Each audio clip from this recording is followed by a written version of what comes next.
Hello everyone, Ali Malik here. In today's video, we'll see how I created this simple minimalistic design using circles. It's a shield design.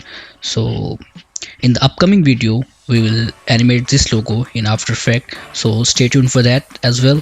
So for now, let's jump into the Illustrator and see how I actually design it after that.